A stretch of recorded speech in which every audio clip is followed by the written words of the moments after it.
Israel se puso en marcha con todo lo que tenía. Cuando llegó a Beerseba, ofreció sacrificios al Dios de Isaac, su padre. Una noche, Dios le habló a Israel en una visión. Lo llamó por su nombre Jacob, y él respondió: «Aquí estoy». Dios le dijo: «Yo soy Dios, el Dios de tu padre. No tengas miedo de ir a Egipto, porque allí haré de ti una gran nación. Yo iré contigo a Egipto, y también te haré volver, y la mano de José te cerrará los ojos». Génesis 46, 1 al 4. José había enviado a sus hermanos de regreso a Canaán con un solo objetivo: buscar a Jacob y regresar con él a Egipto. José deseaba que su padre y toda su familia vivieran con él. Allí, él se encargaría de proveerles todo lo que necesitaran. Para Jacob, enterarse de que su amado hijo José estaba vivo había sido la mejor noticia que había recibido en años. Por ello, en cuanto lo supo, se puso en marcha para reencontrarse con él. Sin embargo, Jacob se detuvo en Beerseba, el lugar más avanzado al sur en el camino hacia Egipto. Tanto Abraham, el abuelo de Jacob, como Isaac, su padre, habían vivido un tiempo en Beerseba. Génesis 22:19 y Génesis 26:23. Allí, muchos años antes, Abraham había plantado un árbol tamarisco y había invocado el nombre del Señor. Génesis 21:33. Allí mismo, Isaac había recibido una promesa especial de Dios y había construido un altar en su honor. Génesis 26, 24 y 25. Sin lugar a dudas, Beerseba había sido un lugar memorable en la historia de la familia de Jacob, y ahora este era un punto de inflexión en su propia vida. Jacob estaba a punto de trasladarse a Egipto, un lugar en el que nunca había estado, y había un gran dilema en su corazón. Por un lado, estaba desesperado por volver a ver a su hijo José, pero al mismo tiempo, Jacob tenía muy en claro que Canaán era la tierra que Dios les había prometido a Abraham, a Isaac, a él mismo y a toda su descendencia.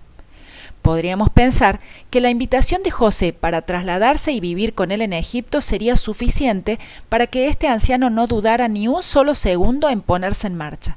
Sin embargo, trasladarse a Egipto ¿no era quebrar la palabra de Dios? ¿Realmente era esto lo que debía hacer? Jacob necesitaba más que la invitación de su hijo José o la de Faraón para continuar. En realidad, lo que él necesitaba era la aprobación de Dios, y por ello ofreció sacrificios buscando su guía.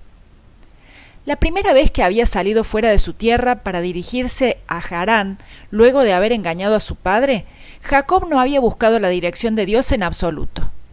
Muchos años habían pasado desde aquel momento, pero ahora Jacob se comportaba completamente diferente y buscaba al Señor. ¡Qué contraste entre aquel joven Jacob y este anciano Israel! Jacob invocó al Señor y al ofrecerle sacrificios, Dios tuvo misericordia de él y se le apareció en una visión. Más de 40 años antes, cuando Jacob huía de la furia asesina de su hermano Esaú, Dios le había hablado en un sueño. Ahora, cuando estaba a punto de abandonar su tierra de nuevo, Dios le trajo consuelo una vez más. Dios le dijo: «No tengas miedo de ir a Egipto». Evidentemente, Jacob tenía temor de ir a Egipto. Tal vez él recordaba que mucho tiempo antes, en una muestra de incredulidad, su abuelo Abraham se había trasladado a Egipto durante una época de hambre, y eso había traído consecuencias dolorosas para toda la familia. Génesis 12, 10 al 20. Quizás Jacob también recordaba que Dios le había dicho a su padre Isaac que se mantuviera fuera de aquel lugar. Génesis 26, 2. Además de esto, Jacob sabía que Dios le había dicho a Abraham que sus descendientes serían extraños en una tierra que no era suya, y que allí se convertirían en esclavos y serían oprimidos durante 400 años. Génesis 15, 13.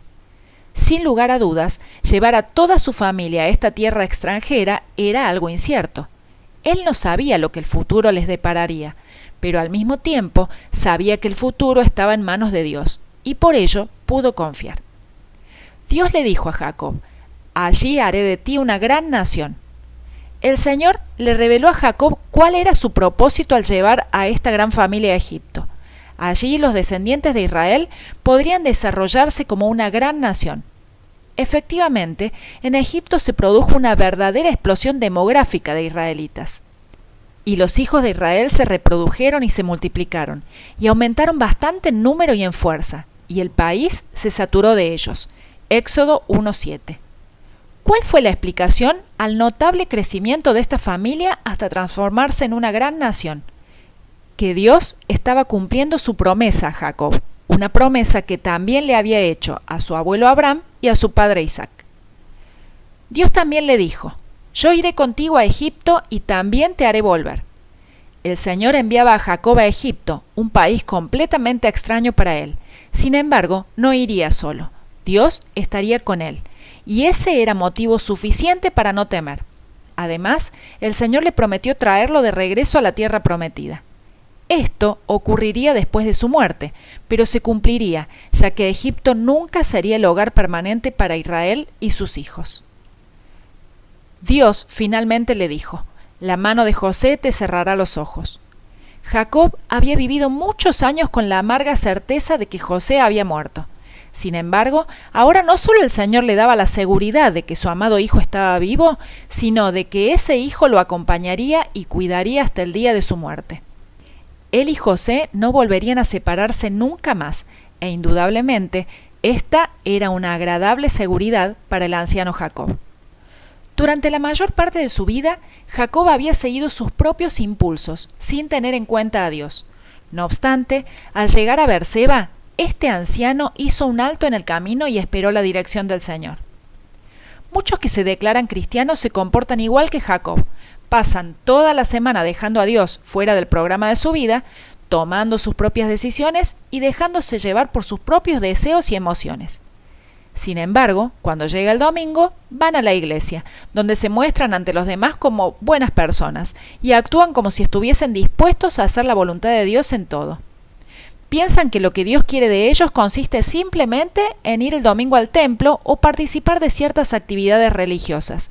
Y entonces, una vez que han cumplido con los ritos correspondientes, se van de allí para entrar en otra semana en la que Dios estará completamente ausente de sus vidas. Piénsalo. ¿Es esta tu realidad? Cuando Jacob era joven, pensaba que no necesitaba a Dios para nada, hasta que finalmente aprendió que esa no era la forma adecuada de vivir.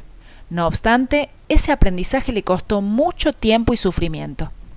¿Estás dispuesto a perder tanto como Jacob para entender que dejar a Dios fuera de tu vida es la peor decisión que podrías tomar?